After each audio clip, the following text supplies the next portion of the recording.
بزرگان محترم، نوجوانان مکرم، عزیز دوستوں، میں نے آپ حضرات کے سامنے قرآن پاک کی جو آیت پڑھنے کی سعادت حاصل کی ہے، اللہ تبارک و تعالیٰ نے اس آیت میں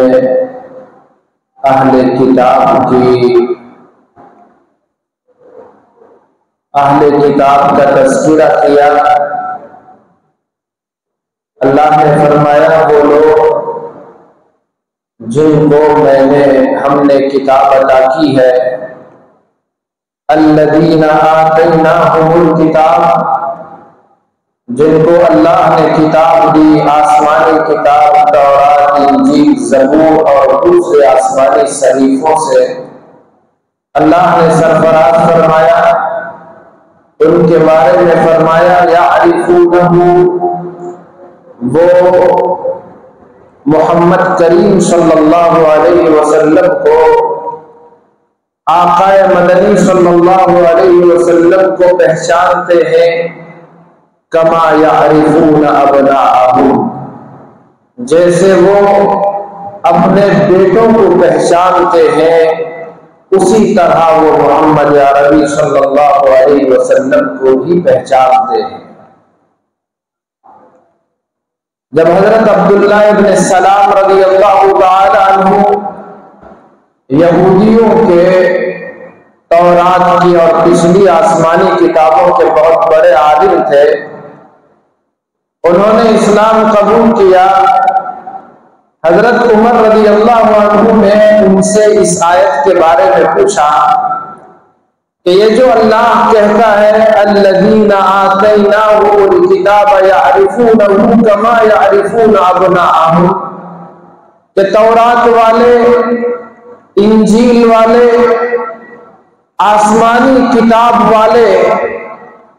اللہ کے نبی کو ایسا ہی جانتے اور پہچانتے ہیں جس طرح سے وہ اپنے بیٹوں کو پہچانتے ہیں۔ اس کا مطلب کیا ہے؟ آپ نے رسول اللہ صلی اللہ علیہ وسلم کو کیسے پہچانا؟ کیا آپ اپنے بیٹوں کی طرح ہمارے نبی کو پہچان گئے؟ تو اس پر حضرت عبداللہ ابن سلام رضی اللہ عنہ نے فرمایا، میں تو اپنے بیٹے سے زیادہ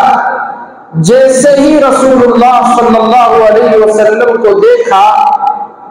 آپ پر میری نظر پڑی، بغیر شک اور شبہ کے میں پہچان گیا کہ یہ آخری پیغمبر ہیں، سچے رسول ہیں۔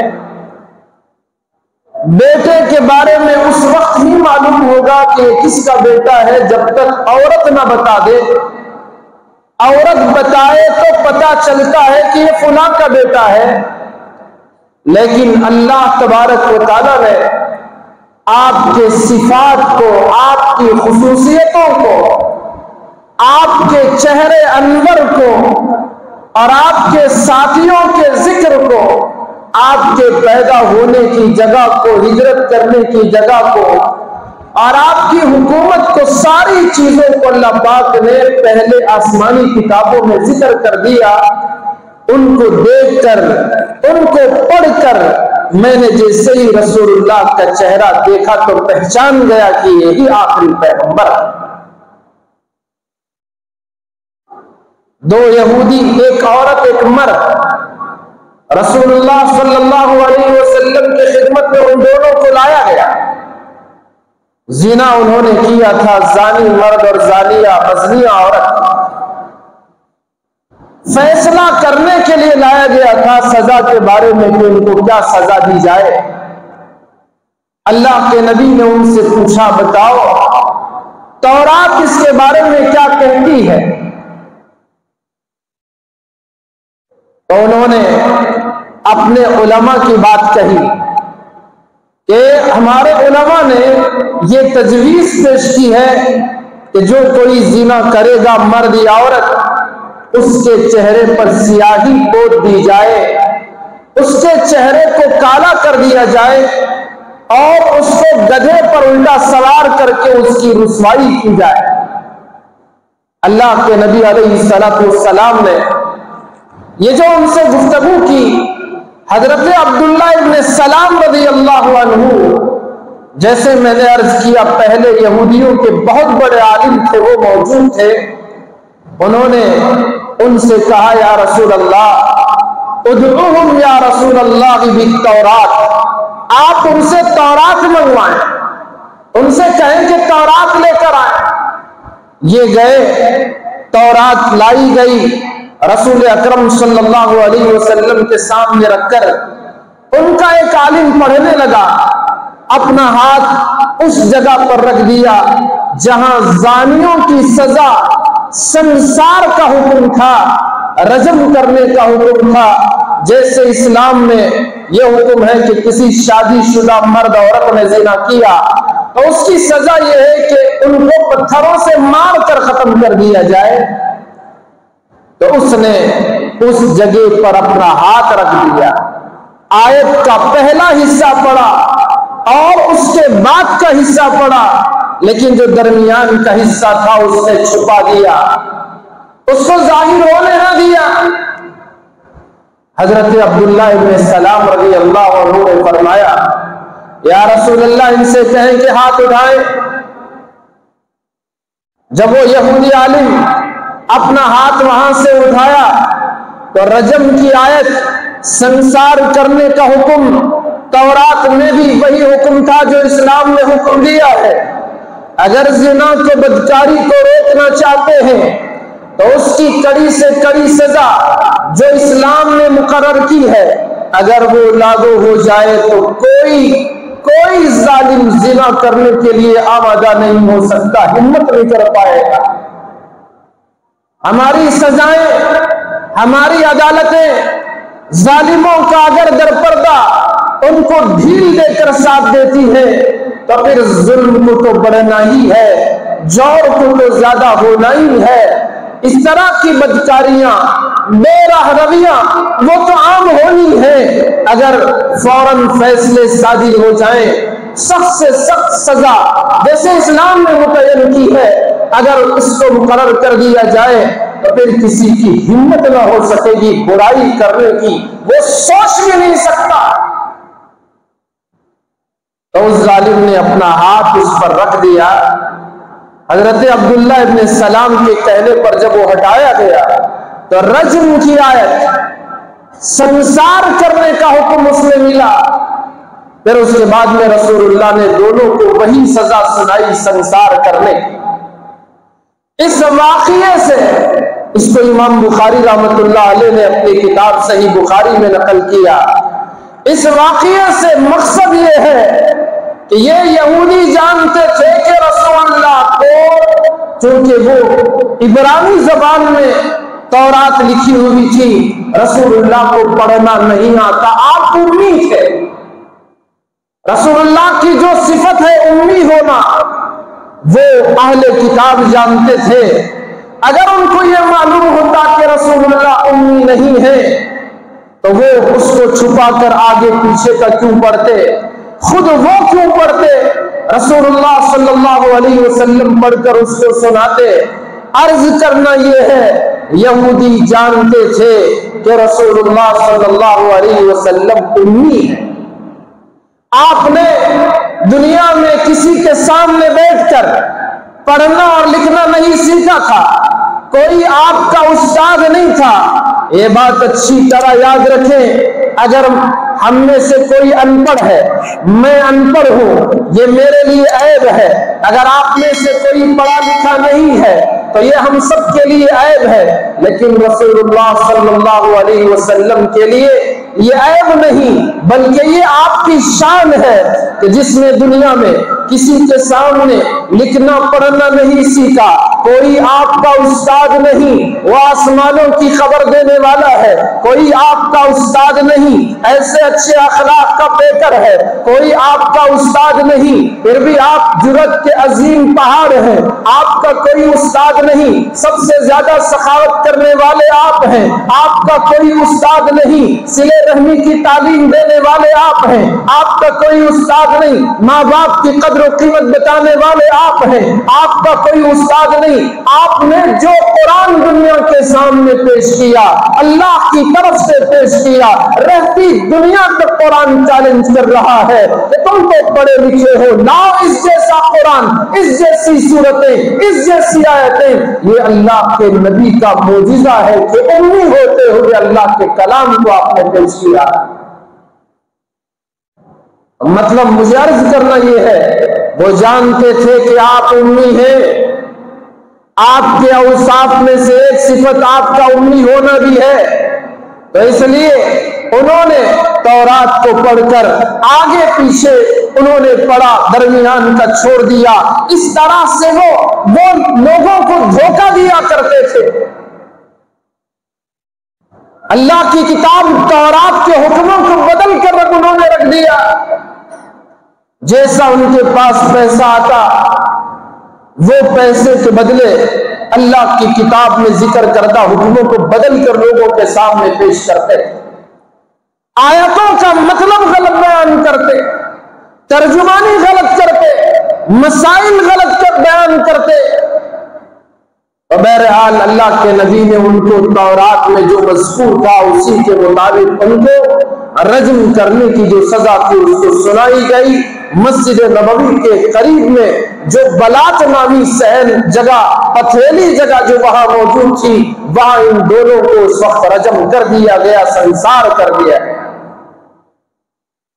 تو میں عرض کر رہا تھا، قرآن نے کہا الذین آتیناہم الکتاب،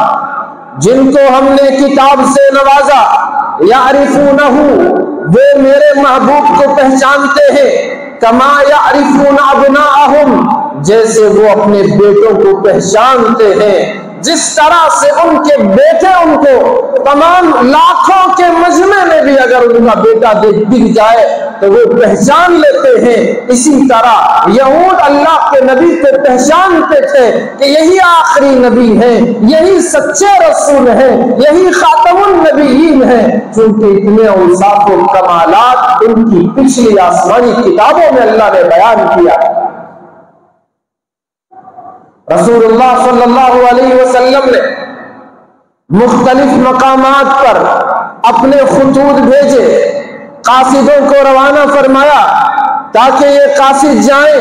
اللہ کے نبی کا پیغام عام کرے، لوگوں کو آخری نبی علیہ السلام کا پیغام سنائے۔ مختلف بادشاہوں کے دربار میں آپ نے اپنے صحابہ کو خطوط دے کر روانہ کیا۔ ایک صحابی حضرت دحیہ کلبی رضی اللہ تعالی عنہ بڑے خوبصورت تھے۔ جب جبرائیل دنیا میں انسان کی شکل میں حضور کی خدمت میں آتے تو یہی حضرت دحیہ کلبی تھے، بڑے خوبصورت تھے، ان کی شکل میں حضرت جبرائیل علیہ السلام آیا کرتے تھے۔ تو اللہ کے نبی علیہ السلام نے حضرت دحیہ کلبی رضی اللہ عنہ کو اپنا خط دے کر آپ نے ہرقل اور روم کے بادشاہ کے پاس بھیجا۔ جب وہاں یہ خط لے کر وہ حضرت دحیہ کلبی پہنچے تو اس وقت میں وہ جو روم کا بادشاہ تھا، جیسا کہ ہم جانتے ہیں بادشاہوں کا، مالداروں کا، حکمرانوں کا ایک مزاج ہوتا ہے کہ ان کو جو چیزیں پسند آتی ہیں وہ اپنے ساتھ ان چیزوں کو رکھتے ہیں، ان کے لیے مستقل میوزیم ان کا ہوتا ہے، وہ عجائب گھر میں اپنی پسندیدہ چیزوں کو رکھتے ہیں۔ انہی چیزوں کے اس عجائب خانے کے پاس ہرقل نے حضرت دحیہ کلبی کو لے گیا اور وہاں پر وہ ایک مورتی کے قریب گیا جس پر اس نے پردہ ڈال رکھا تھا۔ اس مورتی پر سے پردہ اٹھایا اور حضرت دحیہ کلبی سے پوچھنے لگا، کیا تم اس مورتی کو جانتے ہو کہ یہ کس کی مورتی ہے، کس کی شباہت والی ہے، کس کے جیسی شکل کی ہے؟ تو اس پر حضرت دحیہ کلبی حیران رہ گئے، کہنے لگے کہ یہ تو انہی کی شکل و شباہت ہے جس کا پیغام لے کر میں تیرے پاس آیا،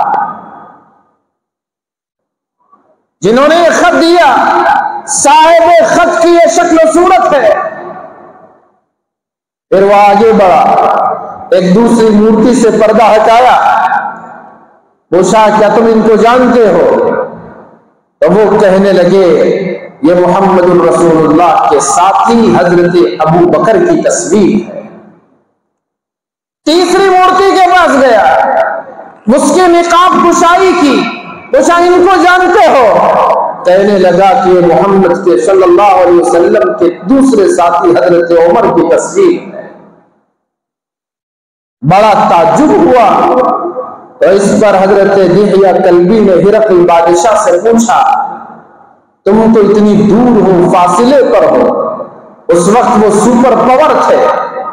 دنیا میں بڑے طاقتور اور نامور تھے، دنیا میں ان کی طاقت و قوت کا ڈنکا بجتا تھا، ان کے روب اور دبدبے سے پوری دنیا کانپتی تھی، اور وہ مدینے سے بہت دور کے فاصلے پر تھے۔ حضرت دحیہ نے پوچھا بتاؤ تم کو کیسے رسول اللہ کا چہرہ معلوم ہوا؟ تم نے اسی جیسا چہرہ تم نے بنا دیا، وہی گالوں کی خوبصورتی، وہی کانوں کی وہ حسن صورت، وہ شکل و صورت تم کو کیسے پتا چل گئی کہ تم نے ویسے ہو بہو تم نے یہاں تصویر بنا ڈالی؟ حضرت ابو بکر کیسے معلوم؟ ان کی شکل تم نے بنا دی۔ حضرت عمر کیسے معلوم کہ تم نے ان کی شباب کے تصویر بنا ڈالی؟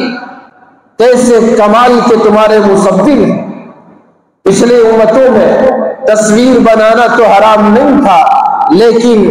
اس امت میں اس کو حرام قرار دیا گیا کہ آدمی اس طرح کی شکل و صورت بنائے گا، اور پھر پچھلی امتوں نے جس طرح سے ان کو اپنا خدا بنا لیا، ان کو پوجا کرنا شروع کر دی، تو اللہ کے نبی نے جو غیر اللہ کی پرستش کے راستے تھے ان کو بھی بند کر دیا۔ حضرت دحیہ نے پوچھا کہ آخر یہ کیسے تم نے بنا لیا؟ تو ہرقل نے جواب دیا نہ میں نے دیکھا ہے نہ ہمارے درباریوں نے دیکھا ہے، بلکہ یہ تصویر نہ ہم نے بنائی نہ ہمارے درباریوں نے بنائی، یہ ان تصویروں کو تو ہمارے آبا و اجداد نے، ہمارے بڑے بزرگوں نے بنائی۔ وہ کیسے؟ اللہ کی آسمانی کتابیں جو پیغمبروں کے پاس تھی ان میں آخری نبی کے صحابہ کی شکل و صورتوں کا بھی بیان تھا، اس کو پڑھ کر انہوں نے ان کی شکلیں بنائی۔ آخری نبی کے شکل و صورت، آپ کی سیرت کا بھی بیان تھا، اسے پڑھ کر انہوں نے وہ شکل و صورت بھی بنائی۔ تو اس طرح سے آخری نبی جناب محمد الرسول اللہ صلی اللہ علیہ وسلم کے جہاں اوصاف آسمان کی پچھلی کتابوں میں، آسمانی کتابوں میں اللہ پاک نے بیان کی، ویسے آپ کے چہرے انور کا بھی تذکرہ کیا تھا، آپ کے ساتھیوں کا بھی تذکرہ کیا تھا، تبھی تو ان لوگوں نے اس جیسے صورتیں بنائی، تصویریں بنائی۔ قربان جائیں رسول اکرم نبی معظم، فخر آدم و فخر بنی آدم، شفیع المذنبین، رحمت للعالمین، سید الاولین و سید الآخرین، خاتم الانبیاء و اشرف المرسلین، محمد الرسول اللہ صلی اللہ علیہ وآلہ وصحبہ وسلم پر، آپ کے جانثار صحابہ پر اللہ پاک نے ان کا تذکرہ بھی کیا، آپ کے ساتھیوں کا تذکرہ بھی کیا، اور آپ کی امت کا تذکرہ بھی پچھلی آسمانی کتابوں میں کر دیا۔ اللہ کے نبی علیہ السلام کے زمانے میں ایک دیہات کا رہنے والا یہودی مدینہ آیا، اسے کچھ سامان بیچنا تھا، اس نے اپنا سامان بیچ دیا۔ اب اسے خواہش تھی کہ حضور کے پاس جاؤں دیکھوں، وہ تو دیہات کا رہنے والا تھا، پھر بھی جانتا تھا کہ حضور کے اوصاف کیا ہوں گے، آخری نبی کے کمالات کیا ہوں گے۔ وہ چونکہ کتابوں کا علم تھا تو وہ جانتا تھا، تو وہ بھی حضور کو دیکھنے کے لیے آیا۔ وہ کہتا ہے کہ اللہ کے نبی اپنے دو ساتھی حضرت عمر اور حضرت ابو بکر کے ساتھ ایک یہودی بچے کو دیکھنے کے لیے جا رہے تھے۔ وہ یہودی لڑکا رسول اللہ صلی اللہ علیہ وسلم کی خدمت میں حاضر رہا کرتا تھا، آپ کی خدمت کرتا تھا۔ آپ کو جب پتا چلا کہ وہ بیمار ہے، آپ اس کی بیمار پرسی کے لیے گئے، تیمارداری کے لیے گئے، اس کی عیادت کے لیے تشریف لے گئے۔ ہمارے اوقات میں اتنا وقت ہمارے پاس نہیں ہے کہ ہم کسی بیمار کی بیمار پرسی کریں، کسی مریض کی عیادت کریں۔ آدمی اگر بیمار کی مزاج پرسی کرتا ہے، عیادت کرتا ہے،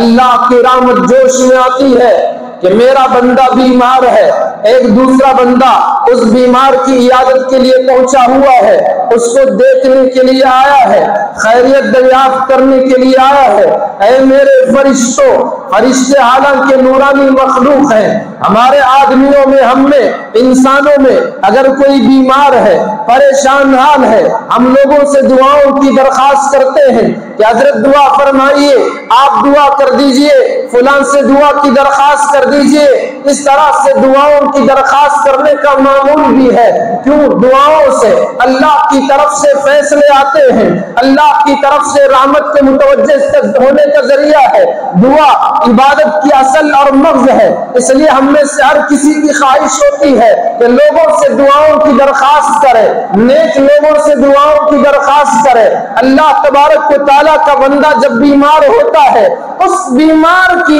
عیادت کے لیے جو دیکھنے پہنچتا ہے، مزاج پرسی کے لیے جاتا ہے، تیمارداری کے لیے جاتا ہے، حدیث میں آیا اگر وہ شام میں عیادت کرتا ہے، اللہ تبارک و تعالیٰ 70,000 فرشتوں کی ڈیوٹی لگاتے ہیں کہ یہ عیادت کرنے کے لیے جو بندہ آتا ہے اس کے حق میں صبح تک وہ اس کے لیے دعا کرتے ہیں۔ صبح میں بیمار کے پاس جاؤ گے، شام تک اللہ تبارک و تعالیٰ 70,000 فرشتوں کو مقرر کرے گا کہ اس کے حق میں وہ دعا کرتے رہیں۔ صرف بیمار کی عیادت کرنے کا یہ اللہ کی طرف سے انعام ہے، اتنا بڑا انعام، ایک دو نہیں، سینکڑوں نہیں، بلکہ 70,000 فرشتے دعا میں مصروف رہتے ہیں۔ تو میں یہ بات عرض کر رہا تھا، رسول اکرم صلی اللہ علیہ وسلم اس یہودی بچے کی عیادت کے لیے تشریف لے گئے۔ یہ دیہاتی وہ دیکھ رہا ہے منظر، اللہ کے نبی اس کے گھر آئے،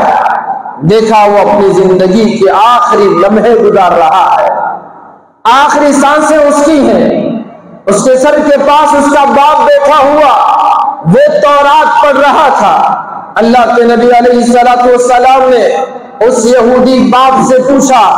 میں تمہیں اللہ کا اس ذات کا واسطہ دے کر پوچھتا ہوں جس نے حضرت موسیٰ کو تورات عطا کی، بتاؤ کیا تورات میں میری صفت اور میرے اوصاف بیان کیے گئے ہیں اور میرے پیدا ہونے اور ہجرت کی جگہ کو بیان کیا گیا یا نہیں بیان کیا گیا؟ تو اس نے کہا، فوراً کہا، جیسے عام یہودیوں کا یہ معمول تھا، وہ اپنی سرداری کے ختم ہونے کے خوف سے اللہ کے نبی علیہ السلام کے اوصاف و کمالات کو جاننے کے باوجود، تورات میں واضح طور پر آپ کی نشانیوں کے ذکر موجود ہونے کے باوجود وہ اکثر اس کا انکار کرتے۔ فوراً اس نے کہا کہ ایسی کوئی بات تورات میں لکھی ہوئی نہیں ہے، جو بچہ لیٹا ہوا اپنی زندگی کے آخری لحظے گزار رہا تھا، جو بچہ اپنی زندگی کی آخری سانسیں گن رہا تھا، فوراً اس نے کہا، یا رسول اللہ میرا باپ جھوٹ بول رہا ہے، میں قسم کھا کر کہتا ہوں کہ آپ کا ذکر خیر تورات میں موجود ہے۔ اور اس نے فوراً گواہی دی، اشہد ان لا الہ الا اللہ، میں گواہی دیتا ہوں کہ اللہ کے سوا کوئی معبود نہیں، واشہد انک عبدہ ورسولہ، اور اس بات کی گواہی دیتا ہوں کہ آپ اللہ کے بندے اور اس کے پیغمبر ہیں۔ یہود کا بچہ جانتا تھا کہ تورات میں اللہ کے نبی علیہ السلام کا ذکر موجود ہے، عیسائی نصارہ کا بچہ جانتا تھا کہ انجیل میں اللہ کے نبی علیہ السلام کا ذکر خیر موجود ہے۔ کیوں نہ ہو، اللہ تبارک و تعالیٰ نے آسمان دنیا میں، اللہ نے عالم ارواح میں نبیوں سے عہد لیا تھا، کہا وَإِذَا أَخَذَ اللَّهُ مِيثَاقَ النَّبِيِّينَ لَمَا آتَيْتُكُم مِّن كِتَابٍ وَحِكْمَةٍ ثُمَّ جَاءَكُمْ رَسُولٌ مُصَدِّقٌ لِّمَا مَعَكُمْ لَتُؤْمِنُنَّ بِهِ وَلَتَنْصُرُنَّ قَالَ أَأَقْرَرْتُمْ۔ اللہ تبارک و تعالیٰ نے نبیوں سے وعدہ لیتے ہوئے کہا کہ اے نبیوں، تمہارے زمانے میں اگر میرا لاڈلا پیغمبر آ جائے جو تمہارے 7 کتابوں کی تصدیق کرنے والا ہو، اس پر تمہیں ضرور ایمان لے آنا ہوگا اور ان کی مدد کے لیے تم کو تیار بھی رہنا ہوگا۔ اللہ نے ان سے اقرار بھی لیا۔ اقررتم، کیا تم نے اس بات کو مان لیا؟ کیا تم نے اس بات کا اقرار کر لیا؟ تمام نبیوں نے اللہ سے یک زبان ہو کے کہا اقررنا، اے ہمارے رب ہم نے اس بات کا اقرار کر لیا۔ پھر اللہ تبارک و تعالیٰ نے فرمایا فاشهدوا وانا معكم من الشاهدين، تم تمام کے تمام اس بات پر گواہ رہو اور میں بھی تمہاری گواہی کے ساتھ، میں بھی تمہارے ساتھ رہوں گا، میں بھی گواہی دینے والوں میں سے ہوں گا۔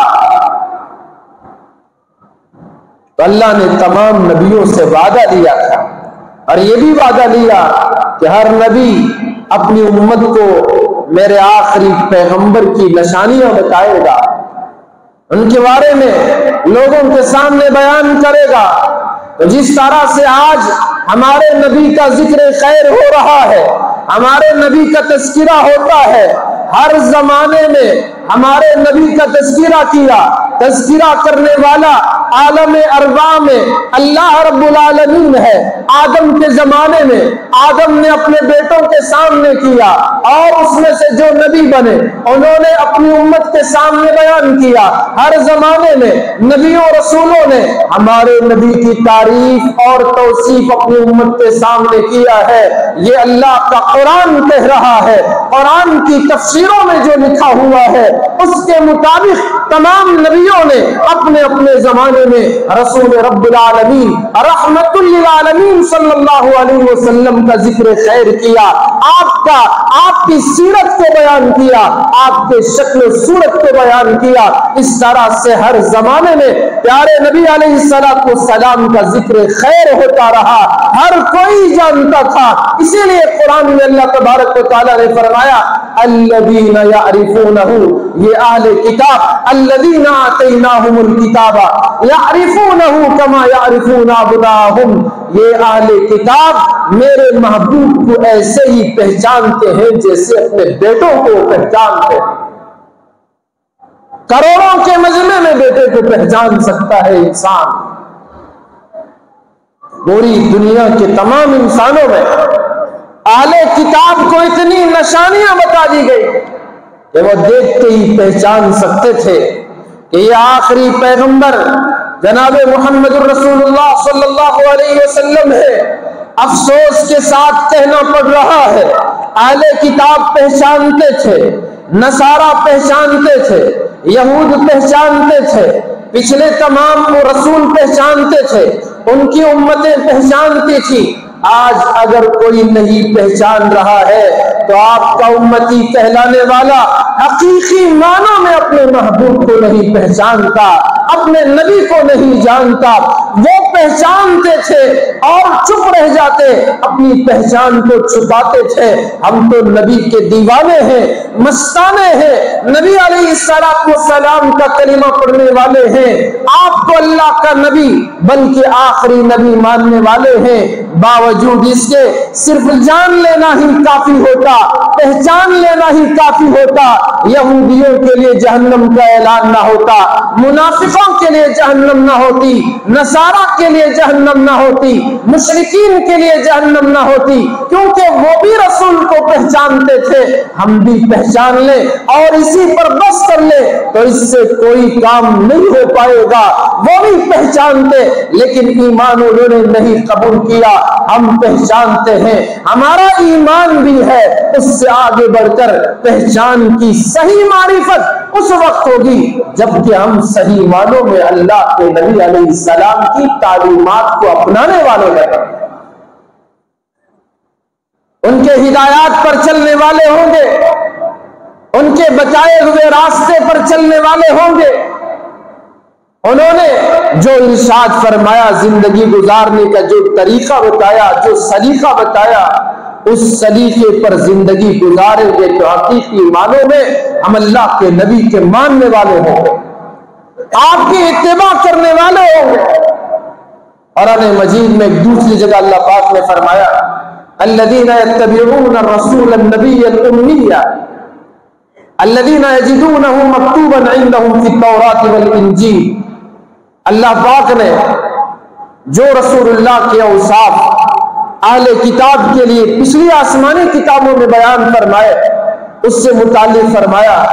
وہ لوگ جو رسول نبی امی کی اتباع کرتے ہیں، جن کو وہ اپنی کتابوں میں لکھا ہوا مکتوبا عندہم فی التوراۃ والانجیل، تورات میں انجیل میں لکھا ہوا ان کو پاتے ہیں، تو یہ لوگ نبی کے اوصاف کو جانتے ہیں کہ نبی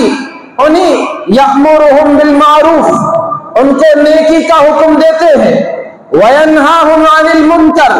ان کو برائی سے روکتے ہیں، ویحل لہم الطیبات، حلال اور پاکیزہ چیزوں کو ان کے لیے حلال قرار دیتے ہیں، ویحرم علیہم الخبائث، گندی چیزوں کو ان کے لیے حرام قرار دیتے ہیں، وَيَضَعُ عَنْهُمْ إِصْرَهُمْ وَالْأَغْلَالَ الَّتِي كَانَتْ عَلَيْهِمْ، اور ان کے لیے جو تنگی ہوتی ہے اور جو بوجھ اور جو قیدیں ان کی گردنوں پر ہوتی ہیں ان کو نبی اتار دیتے ہیں۔ تو اس طرح سے یہ رسول اللہ کے اوصاف پچھلی کتابوں میں جو موجود تھے وہی اوصاف اللہ پاک نے قرآن مجید میں بھی بیان فرمائے، اور اس کو واضح طور پر ارشاد فرمایا۔ ایک یہودی بہت بڑا عالم بھی تھا، بڑا مالدار بھی تھا، وہ اللہ کے نبی جناب محمد رسول اللہ صلی اللہ علیہ وسلم کو اس نے کچھ دینار قرض دیا تھا۔ وہ آیا رسول اللہ صلی اللہ علیہ وسلم کے پاس آیا، آپ سے اس نے ان دیناروں کا مطالبہ کیا، اپنا قرضہ وصول کرنا چاہا کہ میں نے آپ کو جو قرضہ دیا ہے، جو میں نے دینار دیے ہیں، وہ مجھے ضروری ہے، آپ مجھے اسے واپس کر دیں۔ رسول اللہ صلی اللہ علیہ وسلم نے ارشاد فرمایا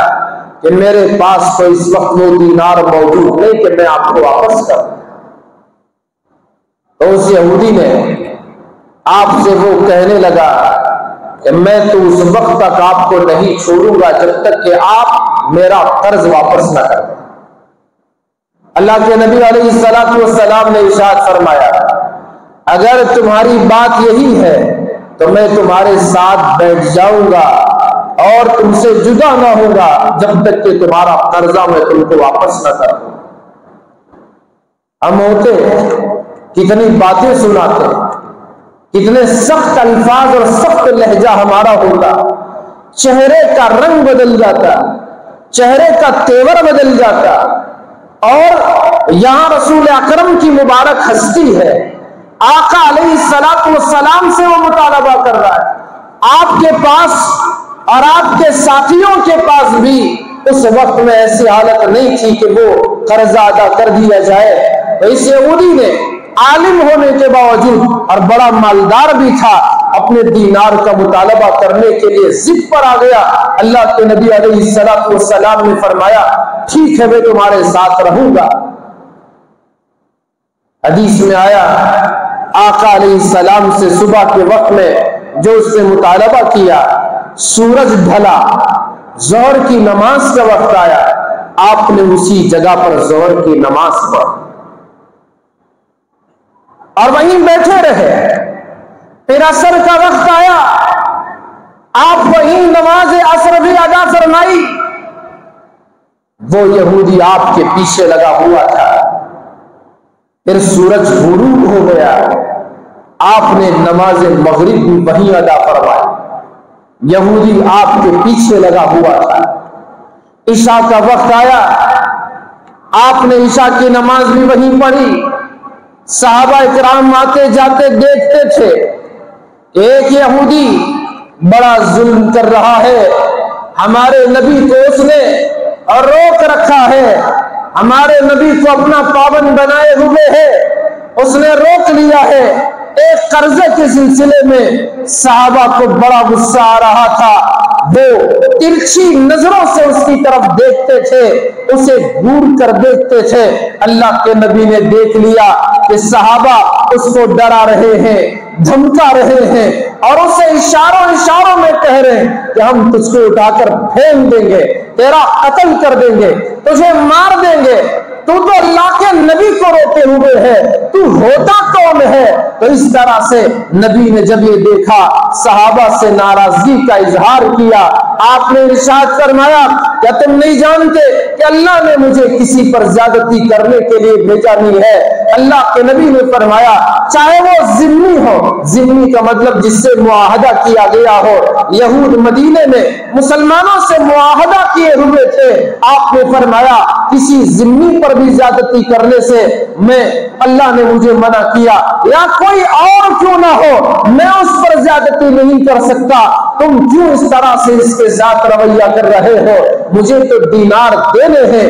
اس کا قرضہ میرے اوپر ہے، میں تو اس کا قرضہ ادا کروں گا۔ آج مسلمان قرض لینا تو جانتا ہے، قرض واپس کرنا نہیں جانتا۔ کتنے لوگ ہیں جنہوں نے ہزاروں لاکھوں روپے دوسروں سے لیے لیکن واپس نہیں کیا، اور اس طرح سے قرضہ لے کر واپس نہ کرنا یہ تو بہت بری بات ہے، یہ تو اللہ کے رسول کے دشمنوں کا طریقہ ہو سکتا ہے، اللہ کے رسول اور ان کے ماننے والوں کا طریقہ نہیں ہوا کرتا۔ اللہ کے نبی نے فرمایا اس کا قرضہ میرے اوپر ہے اور مجھے اس کا قرضہ واپس کرنا ہے، آپ کیوں اس طرح سے پریشان ہوتے ہو اور اس کو کیوں پریشان کرتے ہو؟ اللہ کے نبی علیہ السلام نے وہ رات وہیں گزاری، عشاء کی نماز بھی آپ نے پڑھی، پوری رات وہیں رہے، فجر کا وقت آ گیا، فجر کی نماز بھی آپ نے وہیں ادا فرمائی۔ میرے بھائیوں قربان جائیں رسول اکرم صلی اللہ علیہ وسلم پر،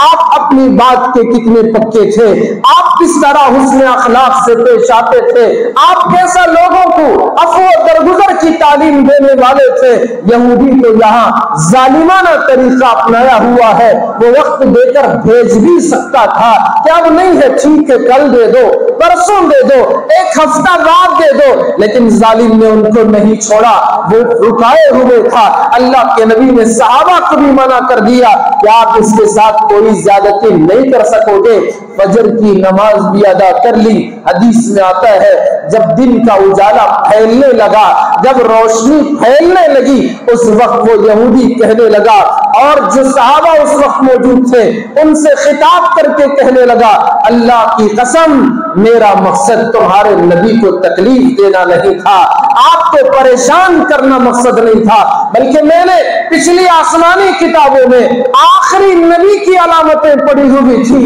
ان کے بارے میں پڑھا تھا، ان کے اوصاف پڑھے تھے، ان کے اخلاق کو پڑھا تھا، ان کے کمالات کا علم حاصل کیا تھا۔ میں جاننا چاہتا تھا کیا باقی وہ چیزیں اس آدمی میں، اس آخری رسول میں وہ چیزیں، وہ علامتیں پائی جاتی ہیں یا نہیں پائی جاتی، میں اس کو دیکھنا چاہ رہا تھا۔ میں نے تورات میں پڑھا تھا، پچھلی آسمانی کتابوں میں پڑھا تھا کہ آخری نبی علیہ السلام پیدا ہوں گے مکے میں، ہجرت کریں گے مدینہ کی طرف، اور وہ زبان کے اچھے ہوں گے اور مزاج کے نرم ہوں گے، سخت مزاج نہ ہوں گے، ان کا ملک تو شام کی سرحدوں تک پھیلا ہوا ہوگا۔ وہ جو اوصاف میں نے دیکھے تھے بڑے تھے، وہ جاننا چاہ رہا تھا۔ میں کہتا ہوں خدا کی قسم وہ اوصاف ان کے اندر ہے۔ انہوں نے فوراً کلمہ پڑھا اشہد ان لا الہ الا اللہ واشہد انک عبدہ ورسولہ، میں گواہی دیتا ہوں کہ اللہ کے سوا کوئی معبود نہیں، اور اس بات کی بھی گواہی دیتا ہوں کہ آپ اللہ کے بندے اور اس کے پیغمبر ہیں، ایمان لایا۔ فوراً کہنے لگا یا رسول اللہ میرا آدھا مال آپ پر قربان ہے، آپ جہاں چاہے اس کو خرچ فرما دیں، جس راستے میں چاہے آپ اس کو لگا دیں، جس کو چاہے آپ اسے اس میں بانٹ دیں، یہ مال میری کمائی کا، میری زندگی کا یہ آدھا مال آپ کے حوالے ہے، قربان جائے۔ ابھی ایمان قبول کیا، ابھی اللہ کی خدمت میں آپ کے قدموں پر اپنی زندگی کی کمائی کا آدھا مال لٹا رہا ہے۔ پھر تھوڑی دیر کے بعد میں اس نے فوراً کہا یا رسول اللہ آدھا مال کیا، میری پوری پونجی، میرا پوری زندگی کا سرمایہ، سارے کا سارا مال آپ کے قدموں میں ہے، آپ جہاں چاہے اس کو خرچ فرما سکتے ہیں۔ کیسا ایمان تھا، لمحوں میں دل جو ایمان کی کیفیت کو قبول کیا، پہچان ہو گئی۔ آخری نبی علیہ السلام کو جو جان گیا، آپ کی نبوت کی گواہی جو دے دی، آپ کو جو تسلیم کر لیا، لمحوں میں دل میں اتنا ایمان بھر گیا، دل ایمان اس کی کیفیت سے اتنا معمور ہو گیا، اسے اب اپنی زندگی کی پرواہ نہیں ہے، اسے اب اپنے مال کی پرواہ نہیں ہے، پورا مال حضور کے قدموں میں نثار کر دیا۔ یا رسول اللہ، آپ کے دین کو بلند کرنے کے لیے اس کو خرچ فرما دیں۔ یا رسول اللہ، اللہ کا دیا ہوا یہ مالدار، صحابہ کہتے ہیں کہ وہ بڑا مالدار آدمی تھا، وہ اپنا پورا مال اللہ کے نبی کی خدمت میں پیش کر دیا کہ سارے کا سارا مال آپ اللہ کے لیے، اللہ کے راستے میں، دین کی سربلندی کے لیے آپ جہاں مناسب سمجھے وہاں خرچ فرما دیں۔ مسلمان ہم لوگ ہیں، پیدا مسلمانوں کے گھروں میں ہوئے ہیں، باوجود اس کے کبھی بھی اسلام کے نام پر، اللہ اور اس کے رسول کے نام پر جب کبھی ضرورت پیش آتی ہے، اللہ کے راستے میں مال کو خرچ کرنے کی باری آتی ہے، بخالت و کنجوسی ہمیں گھیر لیتی ہے۔ اللہ ماشاء اللہ کچھ لوگ ہوتے ہیں وہ اللہ کے نام پر خرچ کرنے میں فخر محسوس کرتے ہیں، اللہ کے راستے میں دینے میں فخر محسوس کرتے ہیں، اللہ کے گھروں کی تعمیر میں مال خرچ کرنے میں فخر محسوس کرتے ہیں۔ مبارک ہو تمہیں، تمہارا مال مبارک ہو، دنیا میں بھی تمہارے لیے تمہارا مال راحت ہے، آخرت میں تمہارا مال تمہاری نجات کا ذریعہ ہے۔ انہوں نے اپنے مالوں کو اللہ کا مال سمجھا اور اللہ کے راہ میں خرچ کر دیا، جنہوں نے اپنی زندگیوں کو اللہ کی دی ہوئی زندگی سمجھا، اس کو اللہ کے راستے میں لگا دیا، ان کی زندگی مبارک ہے، ان کی جان ان کو مبارک ہے، ان کا مال ان کو مبارک ہے۔ ان اللہ اشترى من المؤمنین انفسهم واموالهم بان لهم الجنہ، دیا ہوا مال اللہ کا، پھر بھی ایمان والوں سے اللہ کہتے ہیں کہ بے شک اللہ نے ایمان والوں سے ان کی جانوں کو بھی خرید لیا، ان کے مالوں کو بھی لے لیا، اس کے بدلے میں ان کے لیے جنت رکھ دی ہے۔ جنت ہمارے مالوں کا بدلہ ہے، جنت ہماری جانوں کا بدلہ ہے۔ یہ جان اللہ کے راستے میں لگ رہی ہے تو یہ اللہ کی طرف سے جنت میں انعام، جنت میں اللہ کا انعام ملے گا۔ اگر مال اللہ کے راستے میں لگتا ہے، بدلے میں اللہ تبارک و تعالی جنت عطا فرمائیں گے۔ ان اللہ اشترى من المؤمنین انفسهم واموالهم بان لهم الجنہ۔ تو میں یہ عرض کر رہا تھا کہ اللہ کے نبی کی اوصاف و کمالات پچھلی آسمانی کتابوں میں جسے دیکھ کر یہود و نصارہ پہچانتے تھے، جس طرح اپنے بیٹوں کو پہچانتے ویسے رسول اللہ کو بھی پہچان لیتے تھے۔ ہو بہو وہ اوصاف، وہ کمالات، وہ خوبیاں، وہ بھلائیاں، وہ احسانات، وہ عفو و درگزر، وہ کرم کی خصوصیت اور وہ دشمنوں پر بھی خون برسانے کی کیفیت، صلہ رحمی کرنے والے، صدق و صفا اور وعدہ وفا کی وہ کیفیت، صادق و امین کے القاب، یہ ساری خوبیاں پچھلی آسمانی کتابوں میں میرے اور آپ کے آقا جناب محمد رسول اللہ صلی اللہ علیہ وسلم کے اللہ پاک نے بیان فرمائے تھے۔ رسول اکرم صلی اللہ علیہ وسلم کے ایک صحابی حضرت عبداللہ ابن عمر رضی اللہ تعالی، حضرت عطاء ابن یسار نے ایک مرتبہ ان سے پوچھا، آپ مجھے بتائیں رسول اللہ کے کیا اوصاف تورات میں اللہ نے بیان فرمائے، کیا خوبیاں اللہ نے پچھلی آسمانی کتاب تورات میں رسول اللہ کی بیان فرمائے۔ ان کو ایک شوق تھا، ان کو ایک ذوق تھا کہ اللہ کے نبی کے اوصاف سے تو سارا قرآن بھرا پڑا ہے۔ صحابہ نے اما عائشہ سے پوچھا کیف کان خلقہ، اللہ کے نبی کے اخلاق کیسے تھے، آپ کا کردار کیسا تھا؟ امی جان عائشہ رضی اللہ عنہا فرماتی ہے کیا تم لوگ قرآن نہیں پڑھتے؟ قرآن میں جو کچھ ہے وہ رسول اللہ کے اخلاق ہی تو تھے۔ آپ کے اوصاف ہی تو تھے۔ اللہ پاک نے قرآن مجید میں ان تمام کمالات و اوصاف کا تذکرہ کر دیا جو آپ علیہ السلام کی مبارک زندگی میں تھے۔ خدا کو اپنے محبوب سے بڑا پیار تھا۔ اللہ پاک نے آپ نے چہرے کا ذکر قرآن میں کیا، والضحیٰ آپ کے گیسوؤں کا ذکر کیا، واللیل اذا سجا آپ کے مبارک سینے کا ذکر کیا، الم نشرح لک صدرک آپ کی مبارک پیٹھ کا تذکرہ کیا، الذی انقض ظہرک آپ کے ہاتھ کا تذکرہ کیا، ولا تجعل یدک مغلولا اللہ تبارک و تعالی نے آپ کے تمام اعضاء کا ذکر کیا، آپ کی مبارک زندگی کی قسم کھائی، لعمرک میرے محبوب آپ کی زندگی کی مجھے قسم ہے۔ اللہ تبارک و تعالی نے اور نبیوں کو جو کمالات دیا تھا وہ تمام خوبیاں، بلکہ اس سے بڑھ کر میرے اور آپ کے آقا جناب محمد الرسول اللہ صلی اللہ علیہ وسلم کو کمالات اور خوبیاں عطا فرمائی تھی۔ آپ کا تذکرہ قرآن میں جگہ جگہ اللہ پاک نے کیا، دن کی زندگی کا کیا، رات کی زندگی کا کیا، حضر کا کیا، سفر کا کیا، آپ کی گھریلو زندگی کا کیا، آپ کے باہر کی زندگی کا کیا، میدان کارزار کا تذکرہ کیا، ہر طرح کی خوبی آپ کے ہر کام کو اللہ پاک نے قرآن مجید میں کھول کھول کر جگہ جگہ بیان کر دیا، واضح طور پر بیان کر دیا۔ تبھی تو اما جان عائشہ رضی اللہ عنہا نے فرمایا کیا تم لوگ قرآن نہیں پڑھتے؟ کان خلقہ القرآن آپ کے اخلاق وہی ہے جو قرآن کہتا ہے۔ آپ جو بولتے اسی کو اللہ آیات بنا کر اتار دیتا ہے، آپ جو کرتے وہی تو آیتیں جبرائیل لے کے آسمان سے اترتا ہے۔ کان خلقہ القرآن قرآن میں جو کچھ ہے وہ سب میرے محبوب کے اخلاق ہے، لیکن آج یہ امت اچھے اخلاق سے کوسوں دور ہے، اچھے اوصاف سے بہت دور ہے۔ اسے سمجھ میں نہیں آ رہا ہے کہ اس کے پیکر اخلاق جناب محمد الرسول اللہ صلی اللہ علیہ وسلم کی مبارک زندگی ہمارے سامنے ہے، پھر بھی یہ غیروں کے طریقے پر چلتا ہے، غیروں کے طریقے کو اپنانے میں وہ خوشی محسوس کرتا ہے، ایسی جہالت کی زندگی گزارتا ہے،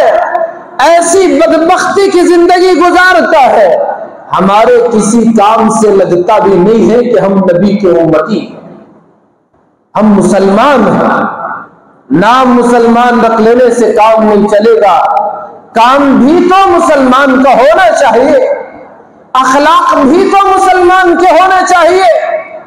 جو اخلاق رسول اللہ نے صحابہ کو سکھائے، جو اخلاق و کردار صحابہ نے تابعین کو دیے، یہ جو سلسلہ اخلاق اور کردار کا، رسول اکرم کی عفو درگزر کا، عفو کرم کا، آپ کے احسان کا، جو کردار صحابہ کرام کے ذریعے سے پوری دنیا میں جو پھیلا ہے، جب تک وہ اخلاق، وہ کردار، وہ اوصاف و کمالات ایک مسلمان اسے اپناتا نہیں ہے، جب تک وہ مسلمان کہلانے کا صحیح معنوں میں قابل نہیں رہتا۔ تو حضرت عطاء ابن یسار رضی اللہ تعالیٰ عنہ نے عبداللہ ابن عمر رضی اللہ عنہ سے پوچھا، بتائیں تورات میں اللہ کے نبی کے کیا اوصاف اور کمالات کو اللہ نے بیان کیا ہے؟ حضرت عبداللہ ابن عمر نے فرمایا، خدا کی قسم جو اوصاف اللہ نے اپنے محبوب کے قرآن میں بیان فرمائے وہی اوصاف تورات میں بھی اللہ نے بیان کیے۔ ارشاد فرمایا اور انہوں نے پڑھنا شروع کیا، تورات میں موجود ہے، اللہ فرماتے ہیں اے نبی ہم نے تم کو شاہد بنا کر بھیجا ہے،